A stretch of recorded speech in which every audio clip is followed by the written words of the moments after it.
Euh, Bonjour tout le monde.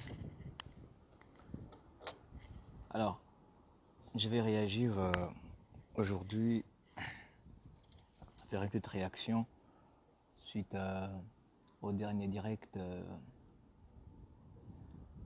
que mon ami, mon frère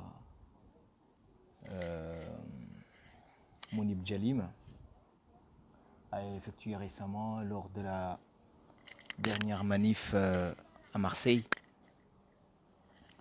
Je vais réagir par rapport à des propos tenus par le docteur Zilé à l'endroit de ce brave qui est Mounib Jalim. Des propos que j'estime, en tout cas que je considère comme étant condescendants et hautains, et que je tiens par cette vidéo à condamner. Je tiens à condamner ces propos. Nous sommes tous choqués. Moi personnellement, je suis choqué parce que je trouve que c'est vrai, nous menons tous un combat qui a un seul objectif, c'est le rétablissement de l'état de droit aux Comores. Euh, nous menons un combat contre contre la dictature incarnée aujourd'hui par Azali et ses complices.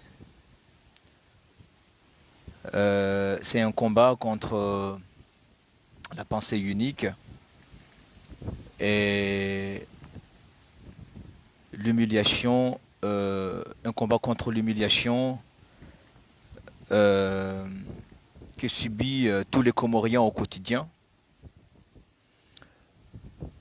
Euh, et sur ce point-là, nous rejoignons nous nous retrouvons sur le même, dans le même, comment dirais-je, la même ligne.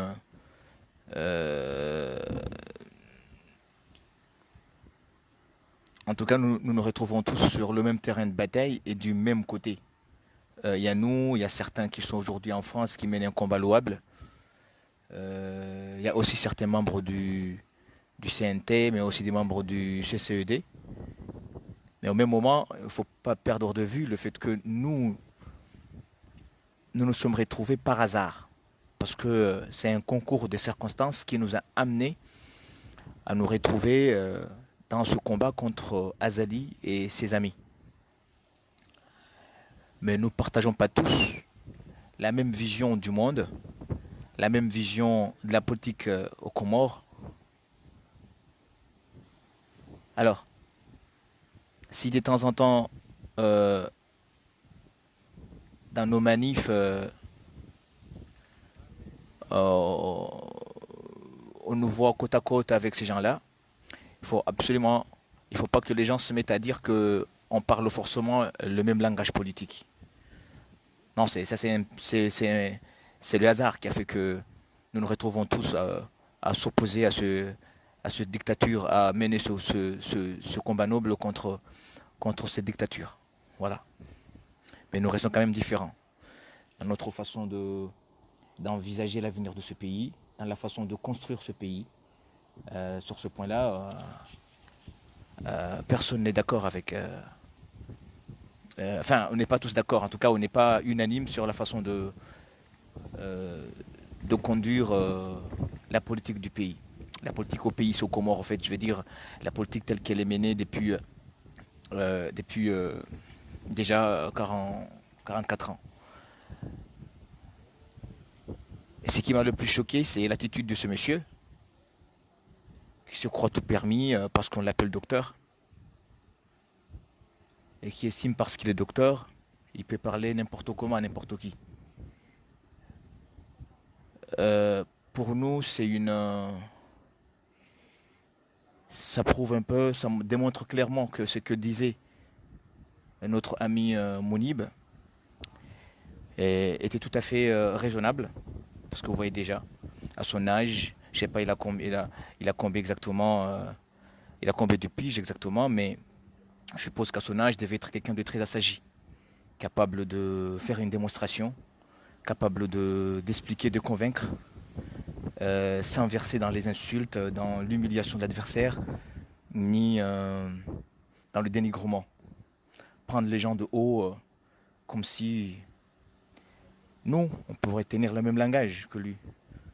Sauf que je pense que c'est un point sur lequel nous ne sommes pas d'accord. Enfin, on ne peut jamais se retrouver parce que euh, on n'est pas, on n'est pas, on n'est pas d'accord pour qu'on mène cette politique, qu'on fasse la politique, qu'on transforme, qu'on fasse de la politique un lieu de règlement de compte et de combat de coq. Enfin, il n'est pas question. Il n'est pas question qu'on accepte que au lieu de venir sur l'espace public et avancer des idées, en parler, discuter, euh, au lieu de venir faire cela, on se retrouve à se clasher sur des bêtises, sur toi tu es moins âgé, tu n'as pas assez d'expérience, tu n'as pas... Écoutez, si l'expérience est déterminante pour transformer ce pays serait déjà, serait déjà transformé depuis des années. Il serait déjà une petite Suisse dans l'océan Indien, en Afrique. Sauf que ces gens-là, ils se foutent de nos gueules parce qu'en vérité, ce ne sont pas des gens qui sont là pour, malgré le nombre d'années qu'ils ont passé dans l'administration, mais ils n'ont rien fait au pays. Parce qu'en vérité, un monsieur comme Zilé, qui a passé toute sa vie ailleurs, je ne sais pas ce qu'il a fait pour le Comore, pour qu'aujourd'hui il vienne parler comme il veut, comme insulter les gens, prendre les gens de haut, comme de la merde. Il faut qu'il arrête. Il faut que ce monsieur arrête. Il ne nous impressionne pas. Au contraire, il nous réconforte dans notre position. Ce sont des gens qui ont échoué, qui ont déjà fait leur époque et qui devront céder la place aux plus jeunes. Voilà. Zilé, s'il pensait vraiment à ce pays, il serait déjà aux Comores depuis des années. Vous voyez, des gens comme ça qui sont à la retraite et qui préfèrent rester là-bas. Moi, je peux me comprendre. Bon, après tout, on choisit où on veut s'installer. Hein. On ne peut pas obliger les gens à venir aux Comores s'installer. Ils sont des binationaux, ils peuvent s'installer où ils veulent.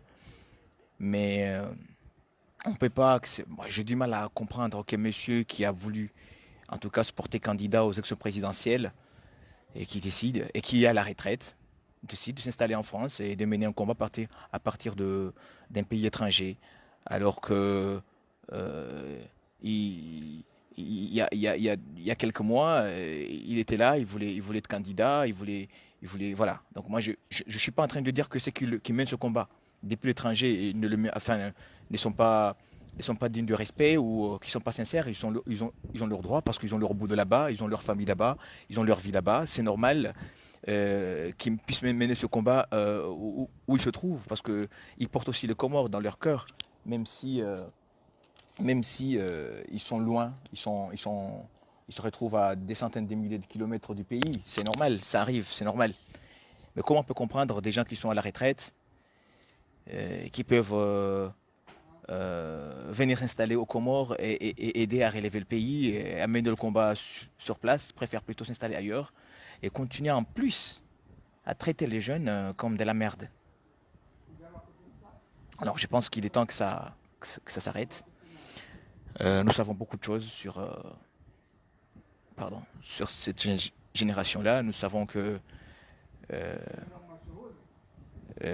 ils ont beaucoup merdé. Alors, il n'est pas question. Il n'est pas question qu'on se laisse humilier comme ça, de la sorte, par des gens qui ne le méritent pas, qui méritent pas de nous. Enfin, en tout cas, enfin, qui ne, des gens qui, en quelque sorte, sont responsables de la situation lamentable dans laquelle se trouve le Comore aujourd'hui. Donc, encore une fois, j'appelle tous les jeunes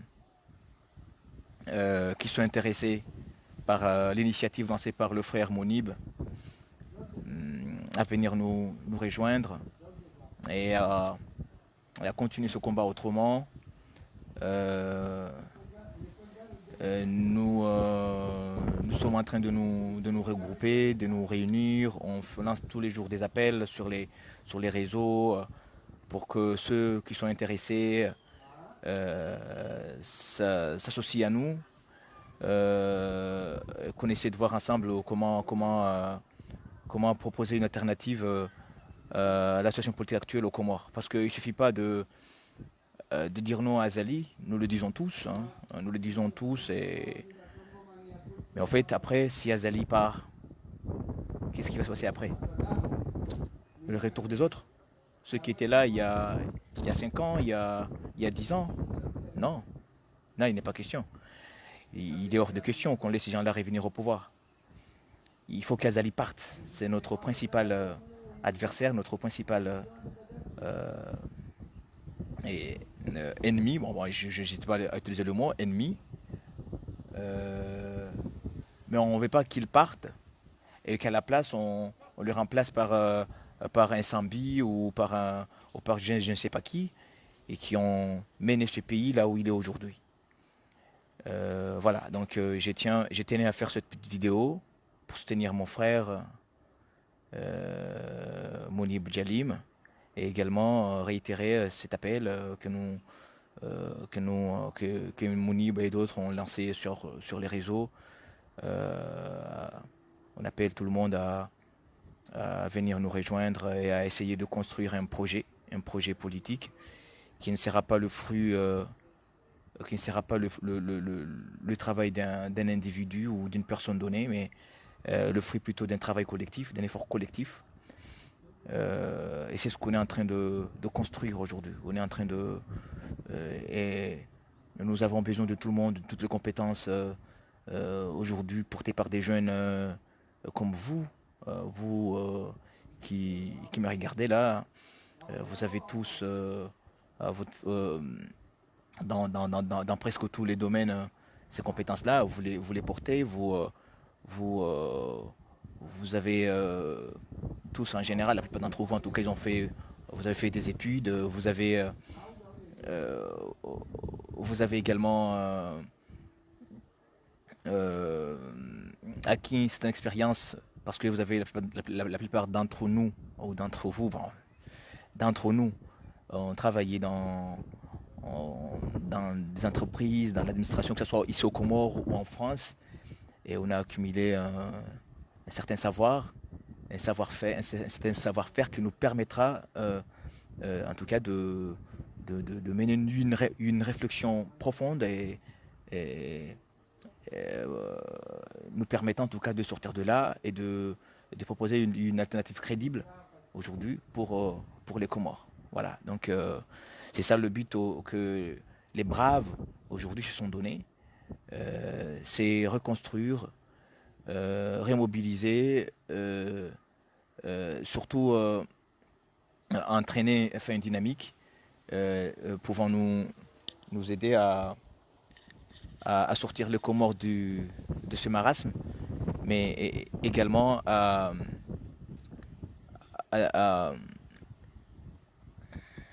nous permettant surtout enfin nous permettant surtout de, de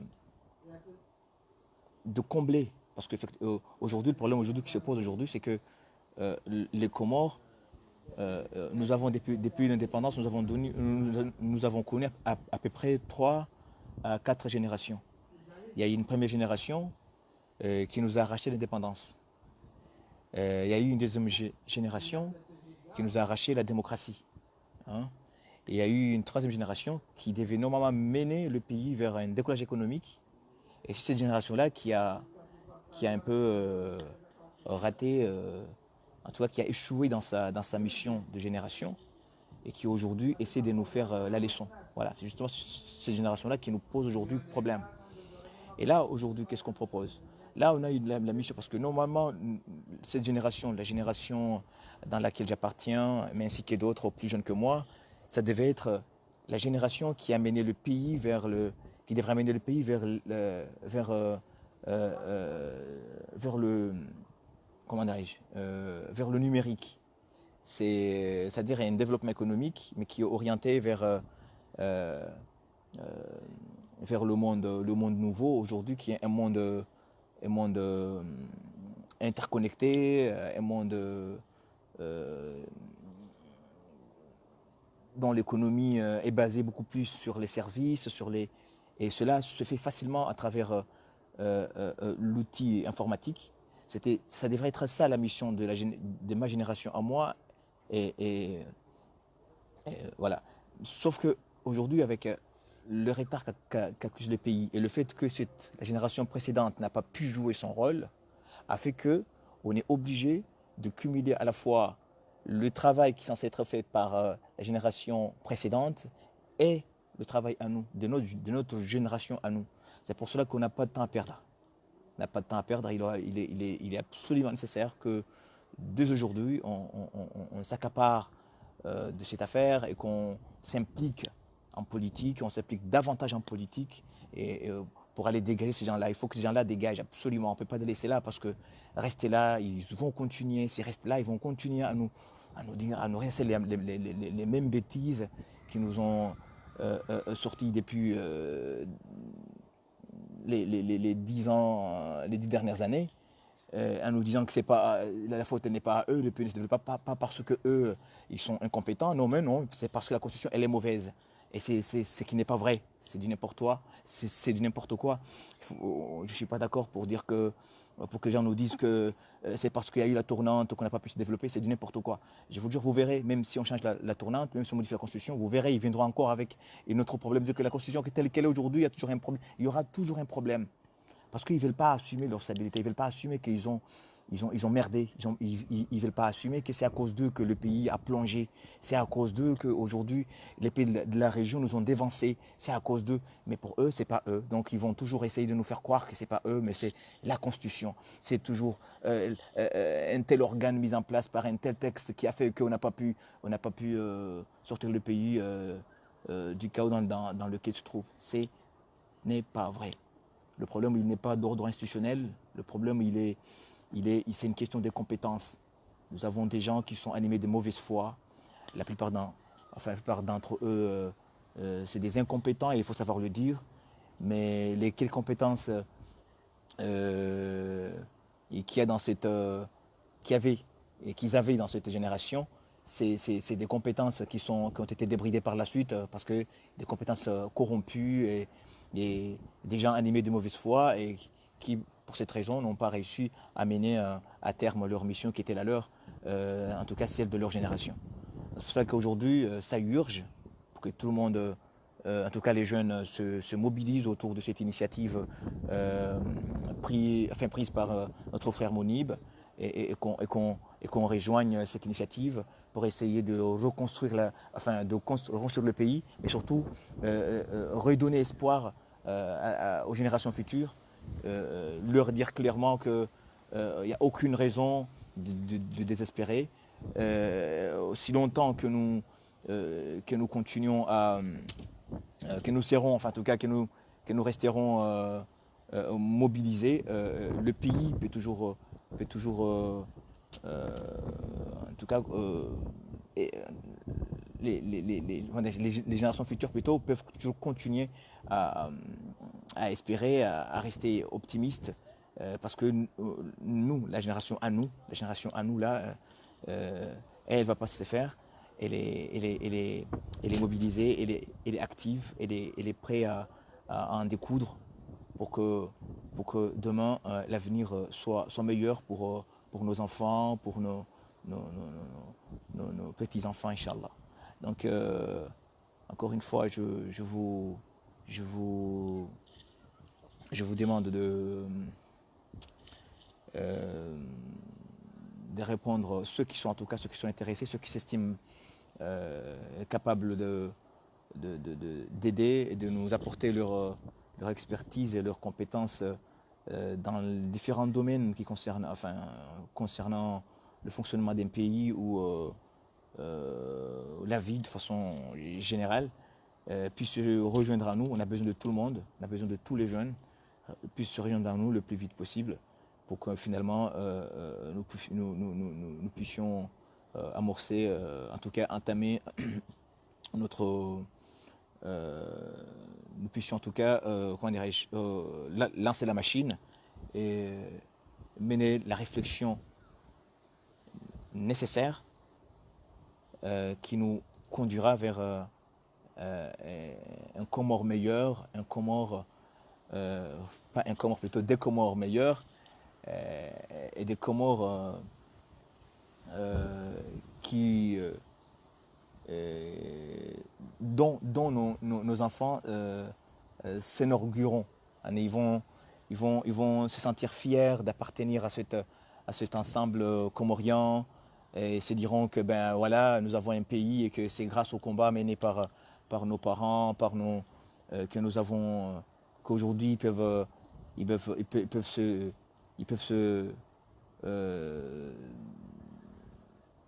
voilà, ils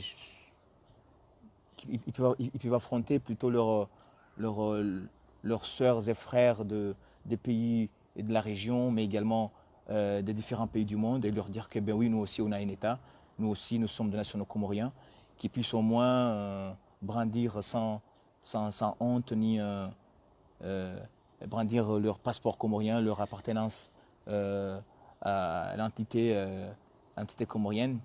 Euh, voilà, donc c'est ça justement, c'est la raison pour laquelle nous nous mobilisons et que nous appelons tout le monde à nous rejoindre. Et je vous remercie de m'avoir accordé ces quelques minutes.